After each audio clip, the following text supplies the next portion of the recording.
Alright, in this video we talk about arithmetic and geometric series. So our objective is to be able to find the sum of the first n terms of a sequence. And so before we do that, I want to make a distinction between two terms. And the first one is a sequence, which is a set of numbers separated by commas, and a series, those same set of numbers separated by plus signs, we refer to as a series.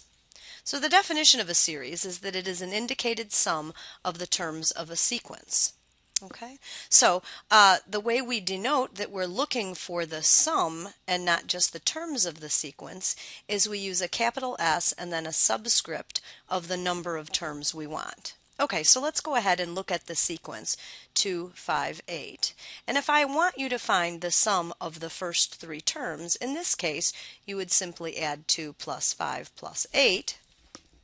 And you would say that the sum of the first three terms is 15. Okay. Sometimes, though, they ask for a lot more, and it doesn't make sense to add them one at a time. So what we're going to do is we're going to introduce a formula, and this is the formula for the first n terms of an arithmetic sequence. Okay.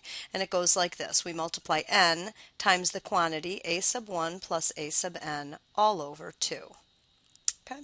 Let's go ahead and try this on the first three terms. We already know what the answer is, so let's go ahead and check this to see that it works on the first three terms, and then we'll move on to 25 terms. All right, so n, there are three of them, so the sum of the first three terms is 3 times the first term, 2, plus the third term, 8, all divided by 2, and sure enough, 3 times 10 divided by 2 is 15, so this one works.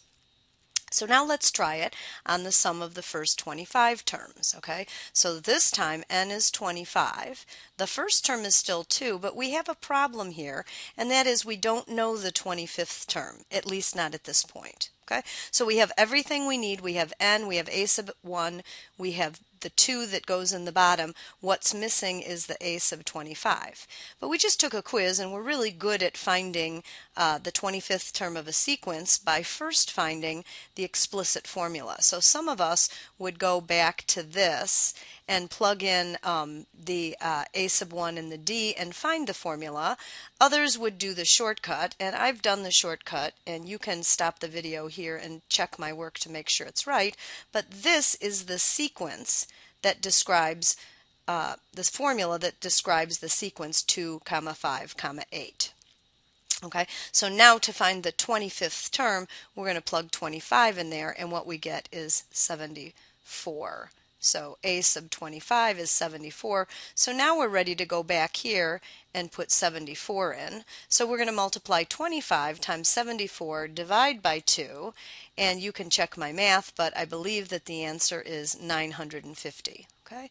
What we found is that if you had all 25 terms lined up with plus signs between them, the sum would be 950. Okay, good news, we also have a formula if it's a geometric sequence. So let me go ahead and change colors here.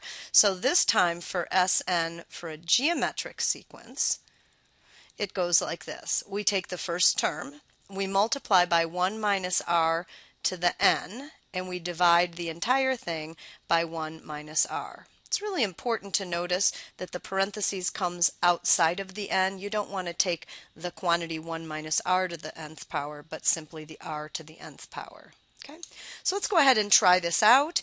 We have the following geometric sequence: 2, negative 6, 18, negative 54. Okay, and so we could find the sum of those four terms. We could add them up by hand. 2 and 18 make 20, negative 6 and negative 54 make negative 60. So negative 40 is the sum. Let's go ahead now and try this formula. So the sum of the first four terms using the formula is equal to 2, the first term, and then 1 minus, and we want to be careful. The ratio here is negative 3, and it's really important that we take not only the 3 to the fourth power, but the negative as well. Okay, and then in the bottom we're going to take 1 minus negative 3. If you're super careful, you can enter this in your calculator. If you put enough parentheses, you'll be just fine, and that the sum of the first four terms, sure enough, gives us negative 40. Okay. When this is useful, when it is more useful, is if I ask for the sum of the first 10 terms. Okay. Likewise, we put 10 out in front because, we put 2 out in front because 2 is still the first term. That doesn't change.